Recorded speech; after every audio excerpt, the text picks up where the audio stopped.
Antes de sumergirte en esta increíble historia, considera suscribirte al canal y activar la campanita. Cada historia aquí tiene algo que decir, y no querrás perderte ni una.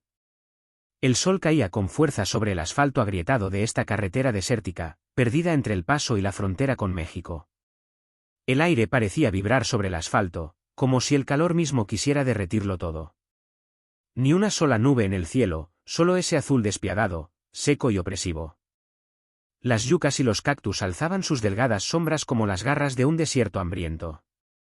Solo el rugido de un motor rompía el silencio, resonando como un trueno mecánico a través de las áridas extensiones. La motocicleta Harley Davidson negra se detuvo lentamente en la cima de una colina remota. La silueta de John Carter se recortaba contra el horizonte, una silueta negra sobre un fondo dorado, inmóvil como una estatua. John, de 32 años, exoficial de inteligencia militar, se bajó de su motocicleta lenta y precisamente, como si hubiera ensayado este momento 1000 veces. Su rostro, curtido por el sol y años de trabajo de campo, lucía una barba incipiente. Se quitó el casco, dejando que el viento del desierto le acariciara el cabello empapado en sudor. Su chaqueta de cuero negra, desgastada y polvorienta, aún conservaba el escudo descolorido de la 75 División Aerotransportada, un halcón con las alas extendidas, casi borrado por los años.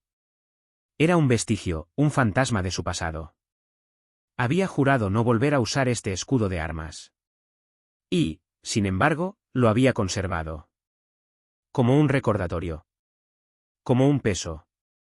Ante él, el desierto se extendía hasta donde alcanzaba la vista, kilómetros de roca ocre, silencio aplastante y soledad. Una belleza brutal, pero perfecta para lo que estaba a punto de emprender. Apagó el motor. Se hizo el silencio de inmediato. Un silencio absoluto, denso, casi viviente. John miró nerviosamente su reloj militar 14H47. Inhaló profundamente. El olor a cuero caliente, polvo y adrenalina. Luego cerró los ojos. Y un recuerdo cruzó por su mente, tan claro como un disparo en mitad de la noche. Una habitación oscura. Luces fluorescentes parpadeantes. Olor a sangre. Un hombre amordazado, atado a una silla. Su mirada de pánico, sus manos temblorosas. Y los gritos, esos gritos apagados que aún rasgaban el silencio de sus noches. La voz de su superior resonó en su cabeza. No es un civil, Carter. Es peligroso. Es solo un idiota. Haz lo que te digan. Pero John lo sabía. Había visto el miedo en los ojos de ese hombre. Miedo humano. Miedo real. Y ese día, algo se rompió dentro de él. Abrió los ojos de repente, como si despertara de una pesadilla. Se secó una gota de sudor de la sien. Este no es momento de rendirse, él murmura. Sus manos temblaban ligeramente. Las apretó hasta formar puños. Todo se iba a decidir ahora. Él lo sabía. Era el punto de no retorno. Le sol vibra. Al principio, era apenas perceptible, como un latido subterráneo. Luego, poco a poco, el temblor se intensificó, haciendo que granos de arena y pequeñas piedrecitas bailaran sobre el suelo seco. Las aves del desierto huyeron presas del pánico, como si percibieran algo anormal. A lo lejos, al borde del paisaje bañado por el sol, se formó una columna de polvo que se elevaba lentamente hacia el cielo. Creció, envolviendo el horizonte en un remolino ocre. Entonces llegó el estruendo. Profundo. Rítmico. Como una tormenta mecánica que anuncia la guerra.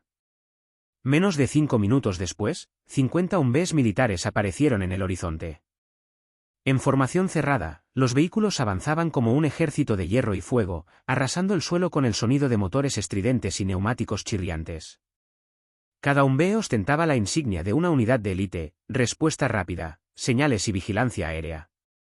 El tipo de despliegue que solo se moviliza ante una amenaza nuclear, o un secreto demasiado peligroso para revelar. John Carter permaneció allí. Solo. Inmóvil. Como una roca en medio de la tormenta.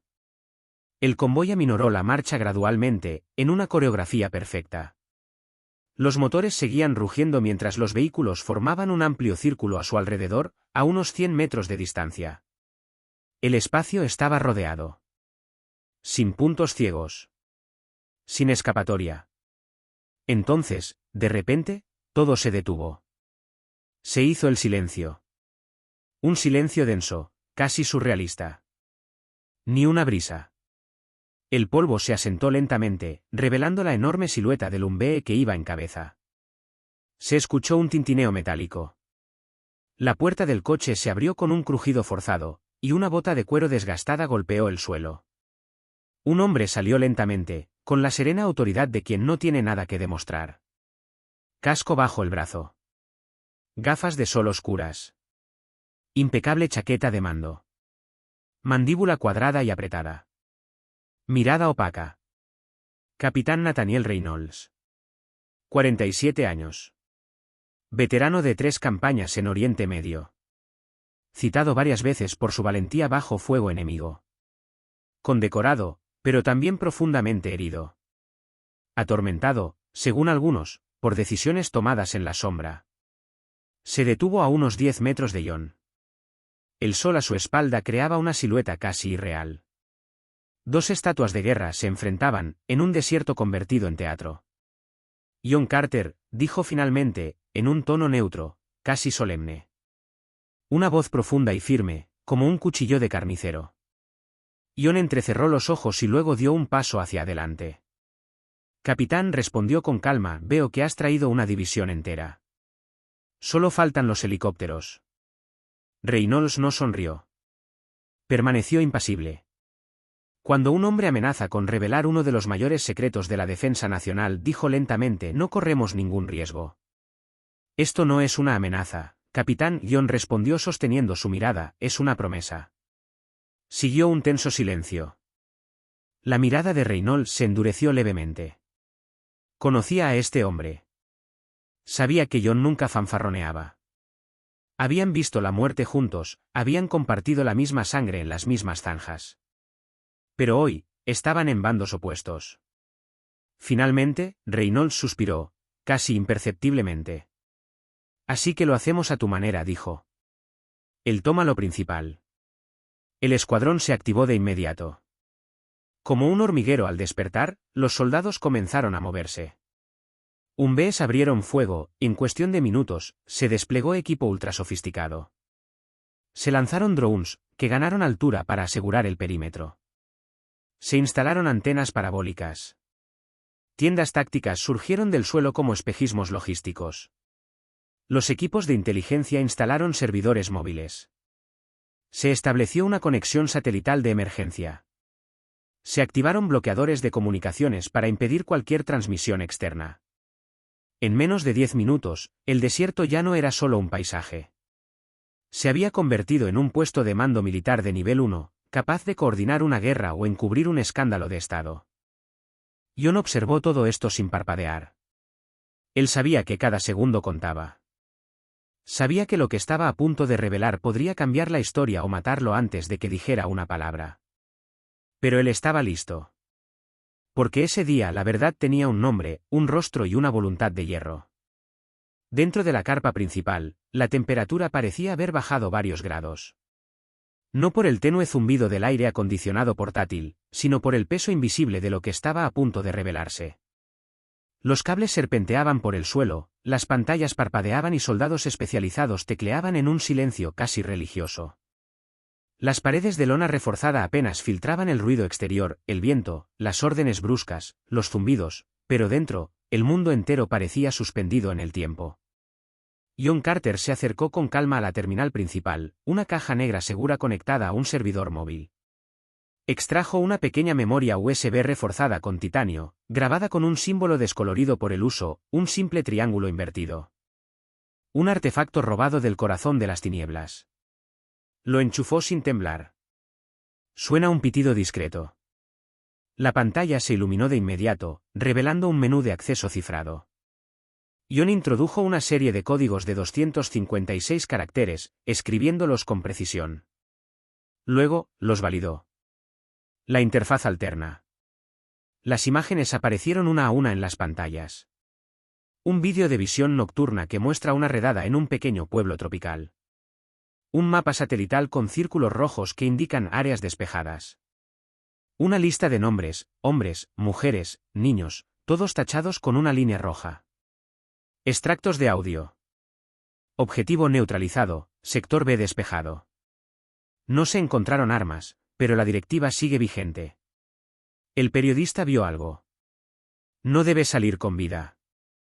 Luego, un archivo final, sellado ALT o secreto // operación velo oscuro // clasificación alfa. La cara de Reynolds se congeló. La mancha.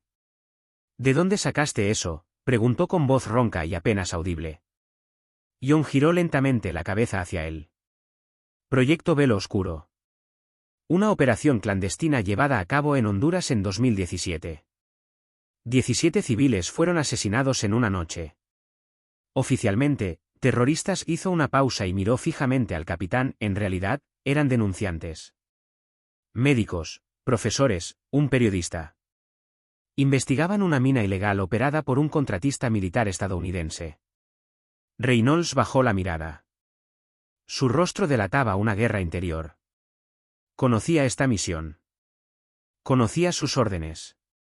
Pero no sabía que alguien había filmado, ni que alguien había sobrevivido. No se suponía que salieras vivo de esa misión, John. Él murmura, no se suponía que regresaras con pruebas. Juan asintió lentamente. Lo sé. Y me dejaste allí. 3 semanas en la selva, fingiendo estar muerto. Vi cosas que no puedo olvidar. Y lo recuperé, con sangre. El silencio volvió a caer, pesado, tenso como un cable de acero a punto de romperse. Reynolds inhaló lentamente. Casi se podía oír el rugido de su conciencia. Entonces John abrió una pequeña cartera negra a sus pies. Sacó un sobre marrón, grueso y sellado. Lo colocó sobre la mesa, entre ellos. Aquí están mis condiciones, dijo con calma, no quiero la guerra. No quiero derrocar a todo el ejército. Quiero la verdad. Fijó su mirada en Reynolds. Quiero una audiencia pública ante el Congreso. Quiero que las familias de las víctimas sean reconocidas, indemnizadas y que sus nombres sean limpiados. Y, sobre todo, quiero una promesa, que nunca más se pueda llevar a cabo una operación clandestina sin supervisión civil independiente. Nunca. Reynolds guardó silencio un largo rato. Miró el sobre como si fuera un detonador. Sabía lo que representaba. El fin de un sistema. Una afrenta a la impunidad. Finalmente, extendió la mano. Temblaba ligeramente. Tomó el sobre sin decir palabra. Pero en sus ojos, algo había cambiado. Ya no era el oficial leal a toda costa. Era un hombre que acababa de contemplar el abismo, y que, tal vez, había decidido no arrojar a más inocentes a él. La noche había caído sobre el campamento improvisado, envolviendo el desierto en una oscuridad casi total, apenas interrumpida por el zumbido distante de los generadores y el destello de algunas linternas tácticas. El cielo estaba sorprendentemente despejado. Miles de estrellas ardían en silencio, ajenas a los conflictos humanos. En una tienda de campaña remota, aislada del corazón del campamento, Capitán Reynolds estaba sentado en un catre. La tela, tensa bajo su peso, crujió suavemente. Tenía en las manos un álbum de fotos antiguo, con su cubierta desgastada por el tiempo y el polvo. Sus dedos callosos se deslizaron lentamente sobre las páginas. Una foto, él y John, 20 años más jóvenes, con uniforme de faena, armas al hombro y la mirada endurecida por los primeros despliegues en Kandahar. Otro, una partida de cartas en una trinchera, rostros negros de tierra, estallando en risas a pesar de los obuses que silban a lo lejos. Y luego una tercera, una foto borrosa, tomada al atardecer, donde los vimos de pie sobre un vehículo blindado, levantando una mano en señal de victoria. Del hermanos de armas, no solo soldados. Hombres que se habían llevado unos a otros, a veces literalmente, al borde de la muerte. Pero esa noche en el desierto de Texas, todo los separó. Reynolds cerró el álbum con un gesto lento, casi doloroso. Poco después, ambos estaban sentados afuera, cerca de una pequeña fogata improvisada encendida en un barril de metal. El aire olía a arena caliente, aceite y tensión. John bebió un café caliente de una taza vieja y abollada. El amargor del líquido parecía combinar a la perfección con el de la noche. Reynolds, con la mirada fija en las llamas, rompió el silencio. ¿Por qué no vender simplemente estos documentos?, preguntó sin mirarlo. Podrías desaparecer con un nuevo nombre, una nueva vida. El mercado negro te habría pagado millones. Juan exhaló lentamente. Porque no se trata de dinero, respondió con voz tranquila pero firme, es una cuestión de honor. Algo que perdimos en el camino. Colocó la copa sobre una piedra plana. ¿Recuerdan lo que dijeron en Kandahar? No luchamos por la bandera. Luchamos por la que está a nuestro lado. Reynolds asintió lentamente. Lo recuerdo. ¿Cómo terminamos matando civiles y encubriéndolo? ¿Cómo permitimos que gente como Wessler liderara operaciones donde la verdad es el enemigo? Reynolds apretó los puños. El nombre de Wessler, exdirector de operaciones clandestinas, pesaba mucho, como un recordatorio de órdenes recibidas pero nunca digeridas. Estás arriesgando tu vida, Ion. Y me estás obligando a elegir entre mi lealtad al ejército y mi conciencia. Ion lo miró directamente a los ojos. Y te doy la oportunidad de hacer lo correcto. No por mí. Ni siquiera por las víctimas. Por nosotros. Por lo que queda de lo que creíamos defender. Se hizo un silencio. Un silencio de verdad. No un silencio incómodo, sino el de una fractura invisible que se ensanchaba entre dos hombres, entre dos versiones del mismo ideal. Reynolds respiró hondo. Seguía observando las llamas, pero su mirada estaba en otra parte, perdida en las dunas de Afganistán, en las órdenes gritadas por la radio, en los cuerpos que jamás había olvidado. ¿Aún crees que la verdad puede arreglarlo todo? Ion se encogió de hombros. No lo sé. Pero creo que ya no podemos huir de ello. El fuego crepitaba suavemente, proyectando sus sombras contra la lona de la tienda, haciéndolos bailar como fantasmas. Reynolds finalmente murmuró, casi para sí mismo. Si te ayudo, vendrán por mí también. Así que los esperaremos juntos, respondió Juan. Y en la mirada que intercambiaron, estaba la huella imborrable de todo lo que habían vivido. De todo lo que estaban dispuestos a perder. 2 semanas después Washington estaba en crisis. En el ala este de la Capitol la gran sala de audiencias del Congreso había sido rediseñada excepcionalmente para albergar un evento de trascendencia histórica.